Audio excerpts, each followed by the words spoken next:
I'm Mike. And I'm Brittany. And this is NFGeeks. Okay, well, Brittany, this is a great opportunity because you're going to be the first episode of a new theme that I'm going to be introducing into NFGeeks. And that is that every time I interview an NF, I'm going to devote an entire episode to love. Because that is really a very serious thing with NF. And I get a lot of things like, it's serious with us too, and I agree that it is. Everybody needs love. Everybody wants love.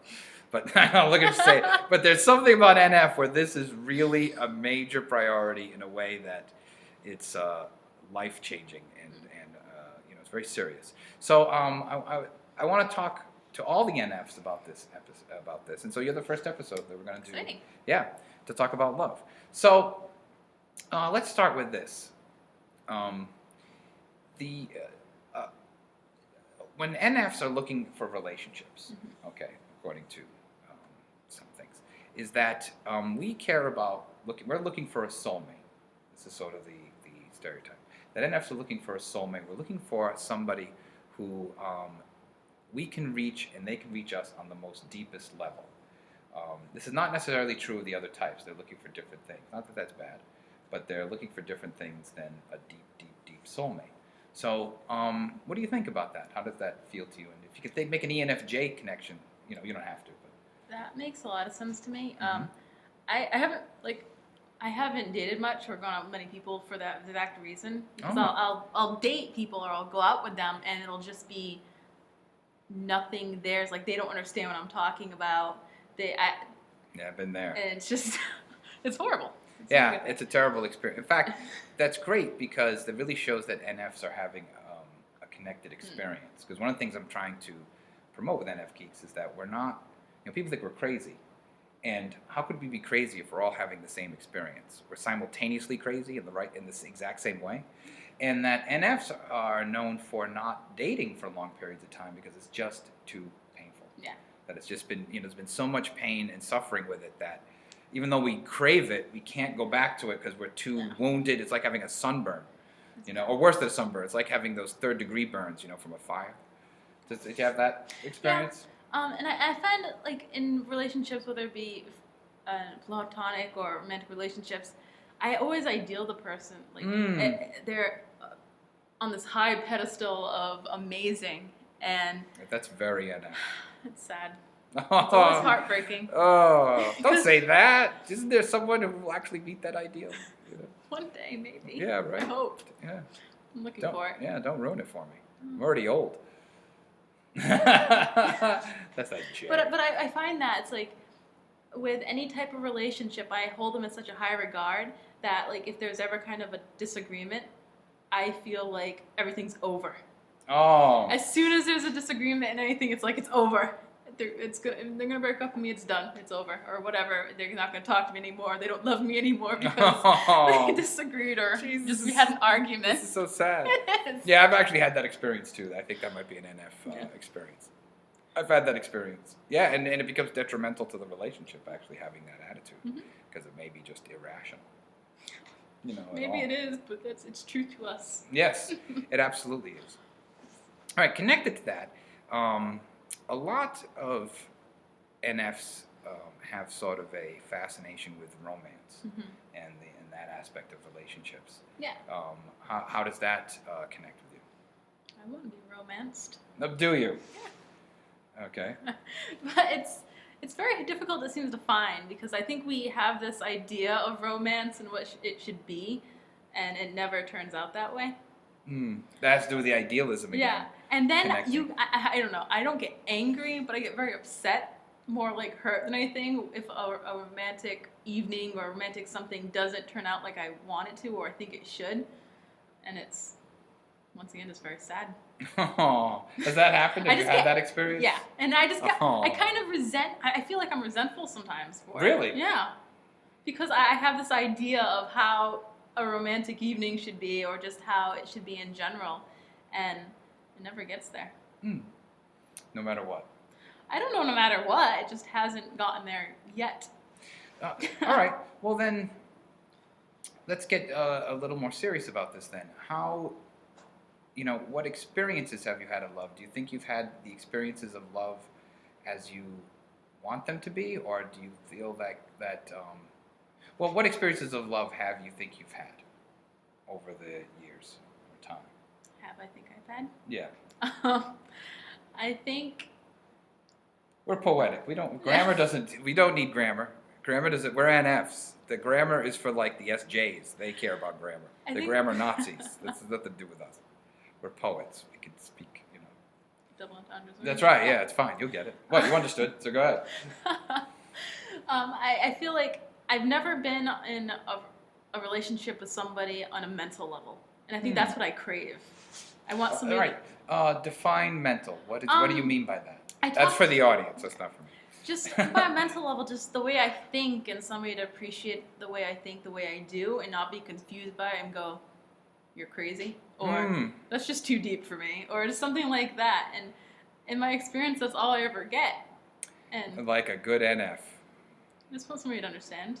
Right. I'd love to just be in a relationship. Okay, yes, I understand that. That's great. The NFs are loving this, Brittany. Let me tell you. NFs around the world, and NFGeeks is global. I mean, you should see our statistics. So around the world, NFs are saying, "Oh my God, I'm not crazy." Makes you feel crazy, definitely. It does, especially if you're the only NF present. You know what I mean? If you're an NF in a sea of other types, it does feel crazy. That's one of the purposes of NFGeeks, is to actually empower other NFs so that they can see that they're not crazy. There is a shared consciousness occurring. And there's a shared consciousness in all the other types too. The SJs, the SPs, hopefully you can sense that too.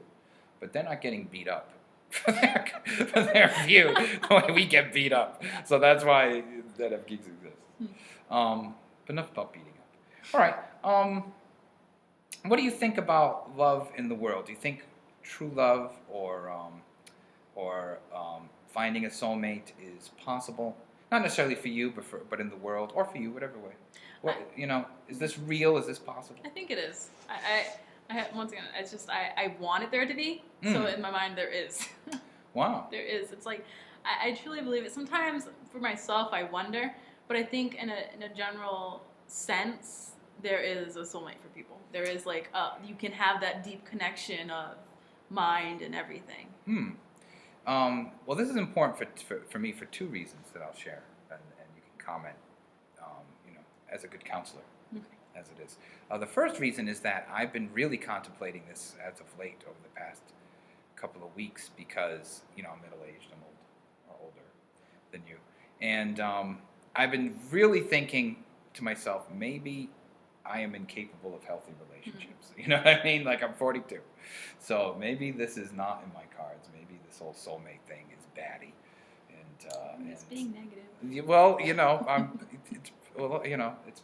I'm kind of battle weary in love. That's why I'm so, in the moment, that's why I'm sort of saying I'm a little at a place in my life where I'm sort of battle weary. So there's a part of me that's worried that this isn't real, or this isn't real for me. So first, how does that touch you or connect with you? I can understand it, definitely. But I feel like for me personally, I have so much love for people in general. And it's like, I've never met, I've met people I don't love, but I love people in a general sense, no matter what. And that love just grows more. I get to know them, or I feel a connection with them. But overall, I always have a love for everybody. And so I feel like maybe if I put enough love into it, I'll get some back. Oh, that's great. I hope so. That's great. It's like love carpet bombing. Right? Inject enough love and we'll see what happens. Yeah, that's right. I like that you use the word inject. That's an interesting metaphor. That's a great metaphor to use. Yeah, it's very like a drug. I know it is. Well, it is like a drug. It is. I was saying that to Josh. It is our dragon. We're chasing that dragon. All right. Now another thing I want to go positive. Okay. Because I am an NF, and I'll get very down about it if I start thinking about how my love life really is a disaster. Let's not get in that. Yeah, I will. Be depressing. I'll have to go under my bed and eat Twinkies or something. Which I've been doing. I've actually been doing that. I've eaten like Reese's, they've been going out of style. So it's real. So I don't want to do that with Cadbury eggs. Oh, yeah. See, that's very NF. All right. So someone, and I'll mention her by name. One of the somebody who's actually in our favorites videos, who goes by the name ENFJ Front Row Seat. She'll be thrilled that I mentioned it. I hope. Enlightened me to this concept that I've never heard before, and you'd think I would have known about this because I'm very involved in like holistic things, and the New Age stuff always ends up in my lap, and it's very NF anyway. So you'd think I would have come across this, but she talked about this concept called the twin flame, and the twin flame is this idea that there is this very, very special soulmate to which it's sort of the uber soulmate. It's the soulmate above all soulmates. There's other soulmates. Like you can have other soulmates even that are not romantic. Yeah. Parents, teachers, friends, children, whatever. But this is a soulmate where they are your twin soul, and that you sort of encounter them in a way that is unlike any other in terms of consciousness, soul, spirituality. Sometimes it's viewed as like this is somebody who you've been reconnecting through past lives. That some people are into past lives, right. and it comes up. But it's some sort of special, almost destined soulmate, if you will. She describes it much better than I. I'm trying to throw it in for time because we got like 4 minutes. So, what do you think about that concept? Because this has been blowing my mind a little bit. She's been blowing my mind with this. I find the concept of like the uber soulmate very interesting, but it kind of worries me at the same time. Okay. Her description of it is much more loving. Uber soulmate Yeah, sounds like robots. I don't know. I'm not feeling it. I know. Really. I know. I did a bad job there. Okay, but go ahead. I don't know. It's ultimate soulmate. Ultimate. How's that? Is that better? I'm not even asking you. I'm asking front row seat. Yell at them later. Yeah. Well, I hope not. That would be really. That's Reese's right there. That's a Reese's ice cream moment. Listening to her badger me. So ultimate soulmate. Ultimate soulmate. It kind of worries me that it might be just one ultimate soulmate that could possibly easily be just not realized at the moment, and then it's just gone. I don't like the idea that there's only one and then it's gone. I don't. That's a good question. I'll have to pose this to her. Because sometimes they're gone and sometimes they're not. It seems. Sometimes you meet your twin flame, that's it. That's the one, and you live happily ever after until you die. Right. But sometimes the twin flames meet, because she talks about this too, and then they do part, to connect again at some other time. Either in life or metaphysically, beyond life, in some other life or in some other zone of consciousness. So the idea is the twin flames continuously reunite. It's not like they stay apart forever. That even if there's another life somewhere, another plane of existence, they will meet in that existence. Yes.